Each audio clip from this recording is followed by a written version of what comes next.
Alors, est-ce que le modèle bruxellois pourrait tomber en faillite ? Je suis Olivier Mouton, journaliste à Trends Tendance. Avec moi, il y a Baptiste Lambert, mon collègue de Trends. Bonjour Olivier. Bonjour Baptiste. Ensemble, on mène le combat francophone. On essaye justement un peu de décoder ces enjeux importants pour nos deux régions.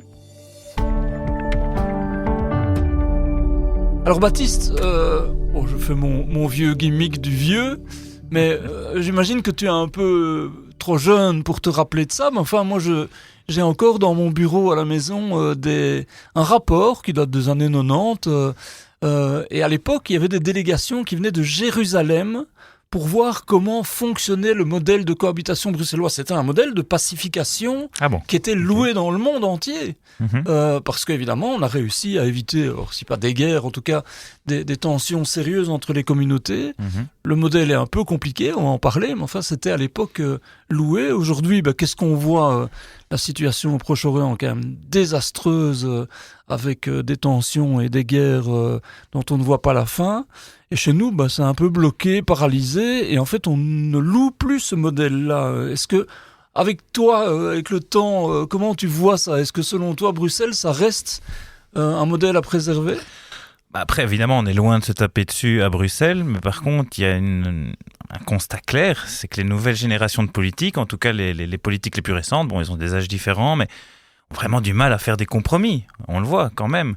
Ça a toujours existé, les clivages gauche-droite, c'est vieux comme le monde, mais il y a cette tendance dans nos sociétés occidentales, c'est clair, à ce que ces gauches et ces droites se radicalisent, n'arrivent plus à se parler et à faire de réels compromis. On ne parle pas des compromis, imaginons de l'Arizona, où voilà, c'est une coalition résolument de centre-droit, donc c'est quand même plus ou moins facile, enfin je sais que ça a été parfois difficile, mais plus ou moins facile à s'entendre. Mais là, on doit faire des réels compromis entre la gauche et la droite, et on voit que c'est carrément Est-ce que c'est dû au tissu sociologique de la ville, selon toi ? Notamment, certains disent qu'il y a des communautarismes qui polluent le jeu, par exemple. Est-ce que ça Oui, c'est possible. Après, on y reviendra peut-être, mais regardons la France. La France, c'est le pays qui est devenu le plus ingouvernable de tout l'Occident. Je ne connais pas ailleurs, mais c'est totalement ingouvernable. Alors, il y a un point commun, selon moi, entre, par exemple, Bruxelles ou la France. Au-delà, de ces questions de clivage, c'est quand même l'état des finances publiques. Et on va y arriver, mais là, c'est vrai que moi, je me dis souvent que aujourd'hui, il y a un risque existentiel qui pèse sur Bruxelles. Je pèse mes mots. J'ai retrouvé Charles Piquet, qui est le père de la région de Bruxelles-Capitale, qui était au frigo pendant longtemps. On a créé cette région justement pour en faire un modèle qui fonctionne. Et lui, il disait, on parle là de 2017, il disait « Bruxelles ne devra jamais être le symbole funeste d'un déchirement de nos identités qui ont intérêt à se mêler harmonieusement plutôt que de s'opposer ». On dit aussi souvent d'ailleurs que Bruxelles est un peu le laboratoire de la Belgique. Or aujourd'hui, on va tout droit vers ce déchirement-là. Est-ce que, au-delà de ce déblocage-là, on parle de quelque chose qui est effectivement existentiel ? Oui, après, il faut voir si ce déchirement est vraiment une opposition néerlandophone-francophone. C'est à voir. Mais ce qui est sûr, c'est que la capitale peut être simplifiée institutionnellement. Pour l'instant, il faut des doubles majorités côté francophone, côté néerlandophone. Il y a des équilibres au sein des exécutifs. Il y a aussi des équilibres de genre. Donc, on voit que c'est tout ça qui est compliqué. On se parle chacun de son côté. Donc, on crée une majorité côté francophone, côté néerlandophone. Pendant tout un temps, c'était la majorité néerlandophone qui était bloqué. Alors là, on sait maintenant qu'il y a beaucoup de francophones qui ont voté pour des partis néerlandophones dans la capitale, ce qui fait que des partis avec quelques milliers de voix ont complètement à un certain moment bloqué la situation. Alors, est-ce qu'on peut là simplifier les choses au niveau institutionnel ? Attention, les Flamands nous disent « n'ouvrez pas la boîte de Pandore ». Si on commence à simplifier les choses, à modifier institutionnellement Bruxelles, qu'est-ce qui va se passer au niveau des protections au niveau fédéral ? Donc attention non plus, ne pas jouer avec le feu. C'était un donnant-donnant au niveau des minorités. Alors il y a un autre élément, tu l'as esquissé, qui pourrait poser un problème. On parle d'une mise sous tutelle potentielle, même si ça n'existe pas en soi, mais en tout cas du fait que la situation budgétaire et financière de la capitale puisse provoquer une intervention du fédéral, voire une mainmise flamande plus grande. Alors, j'ai pris quelques chiffres pour montrer à quel point c'est intenable.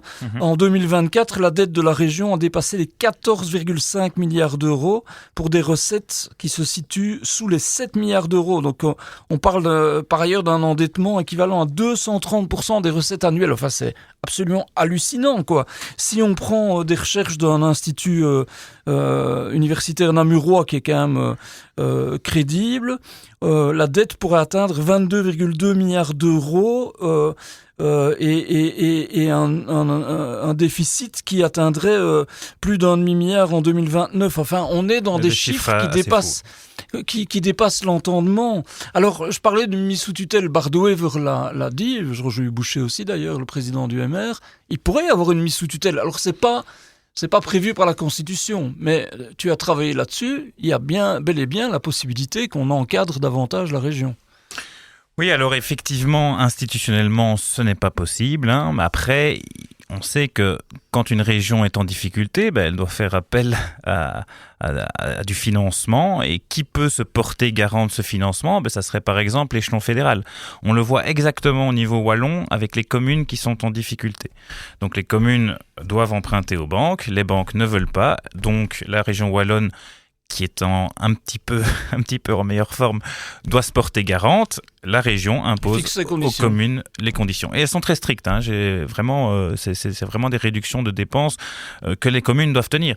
On peut imaginer un scénario semblable pour Bruxelles, qui en viendrait à demander la garantie de l'État fédéral. Et parce que c'est vrai qu'un autre risque qui est lié à ça, et c'est sans doute là que les mesures drastiques devraient être prises, c'est qu'on a quand même assisté à une hypertrophie des institutions bruxelloises. Je disais au départ, ça a été fait pour pacifier. Donc le but, c'était qu'il y ait plus de représentants, que ce soit au Parlement ou dans les organismes, parce que chacun s'y retrouvait, ça permettait d'éliminer les conflits. Mais enfin là, on parle quand même de plus de 40 entités publiques chargées d'administrer la région.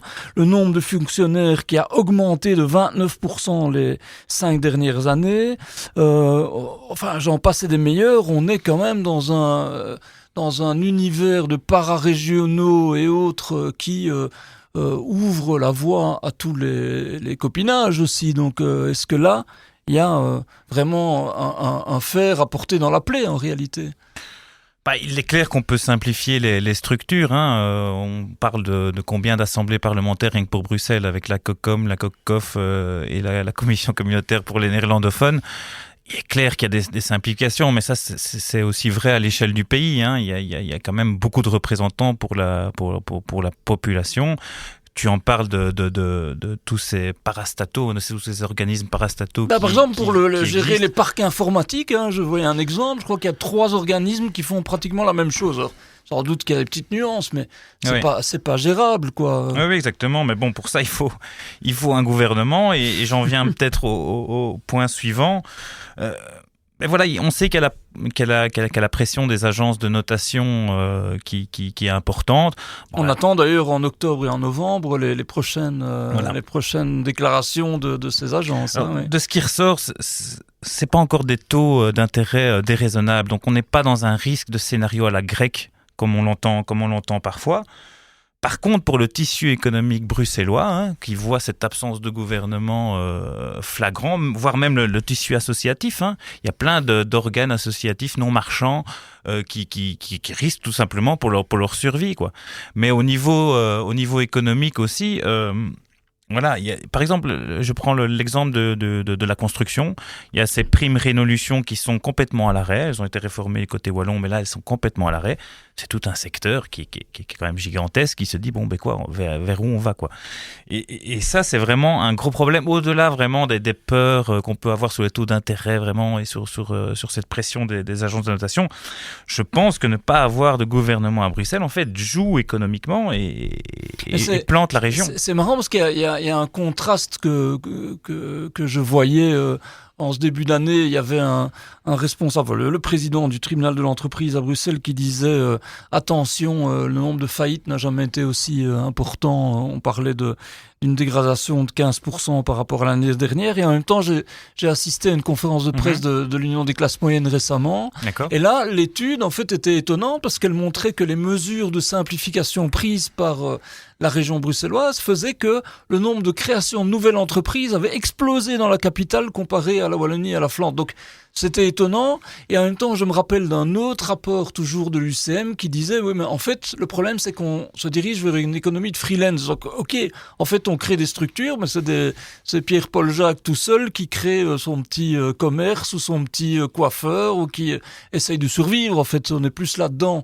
Mais de manière plus générale, ce qui, moi, me frappe, c'est que depuis 15 ans, à peu près, on parle il faut que Bruxelles soit agréable pour les Bruxellois. Hein, et c'est tout à fait louable. On change la mobilité. On fait en sorte que on pense davantage aux habitants qu'aux nafteurs. Je ne rejette pas l'idée. Mais par contre, j'ai l'impression que Bruxelles devient un peu une île, qui survit et qui ne se préoccupe plus vraiment de ses flux économiques. Est-ce que c'est ton sentiment ? Oui, après, si on compare aussi aux autres régions, et encore une fois, je tape sur le même clou, mais elles ont un gouvernement pour gouverner et pour changer les choses.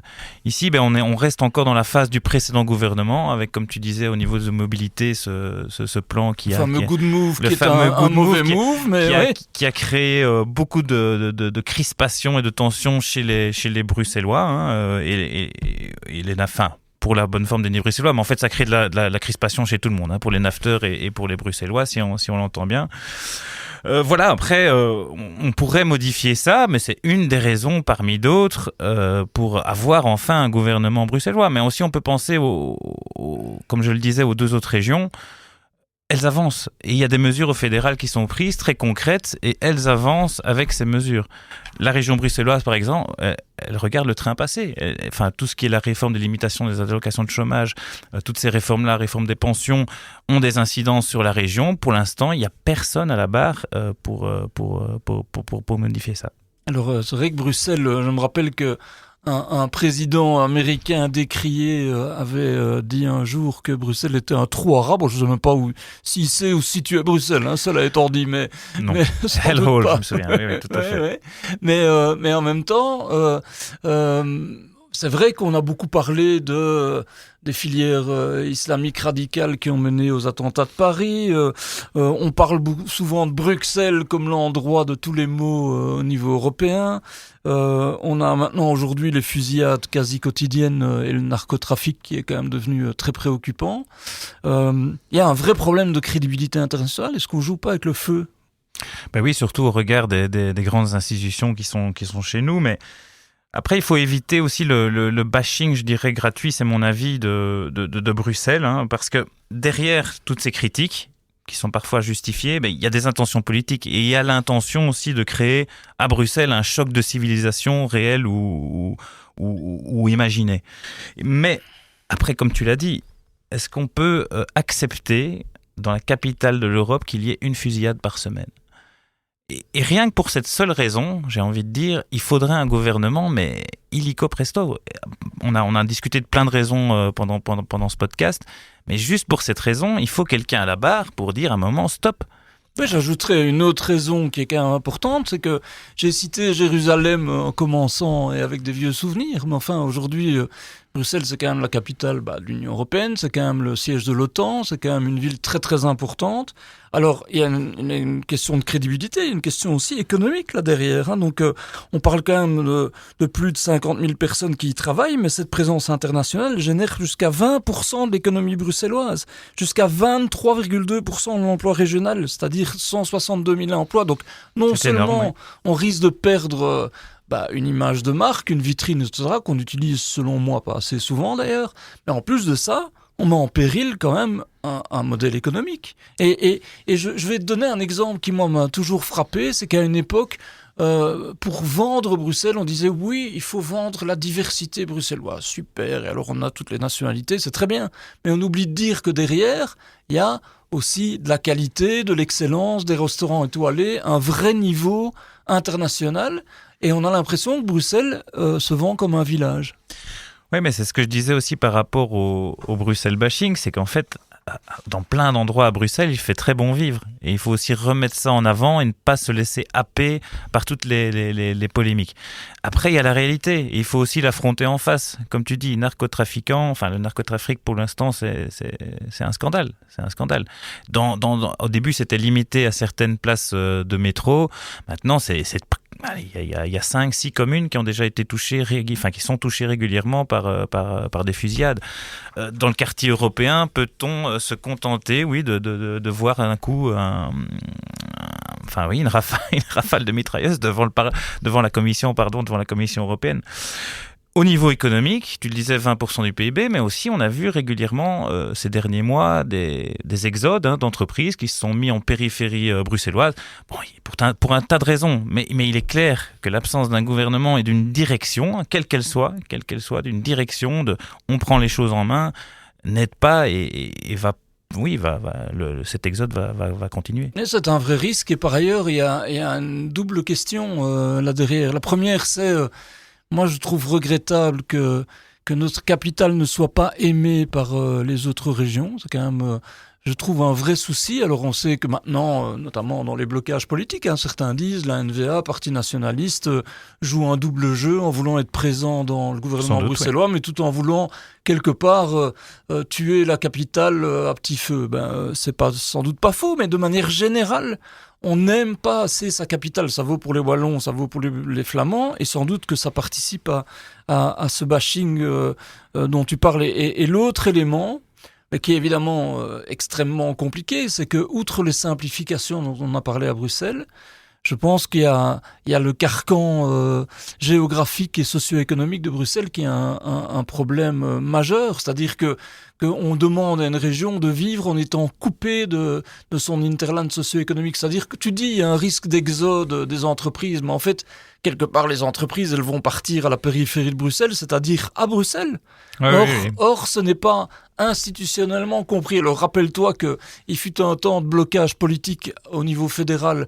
On a même parlé d'un corridor entre la Wallonie et Bruxelles. Je ne sais pas si tu te rappelles de ça. Donc, je crois que ça se passe à Rode-Saint-Genèse, où en fait, on se disait, tiens, on pourra passer juste un peu comme le corridor qui relie la Russie avec Kaliningrad, là, tu vois, un peu le genre de truc. Mais ces questions-là, et on a l'impression qu'on ne pourra jamais les aborder. Donc, c'est un peu comme si on se disait que Bruxelles, on la laisse à son triste sort pour jamais. Mais il faut évidemment pas l'espérer. Après, il y a toutes les questions aussi du financement de Bruxelles. On sait bien qu'on paye ses impôts sur le lieu de résidence et pas le lieu de travail. C'est une des grandes questions que soulèvent souvent les Bruxellois en disant oui, mais on n'a pas les moyens de nos politiques. Et on n'a pas les moyens des deux autres régions. Donc voilà, c'est des choses qu'il faut régler. Mais ça commence par prendre ses responsabilités. Prendre ses responsabilités, on en revient au début, c'est savoir faire des compromis, même quand on n'est pas d'accord sur certaines choses fondamentales.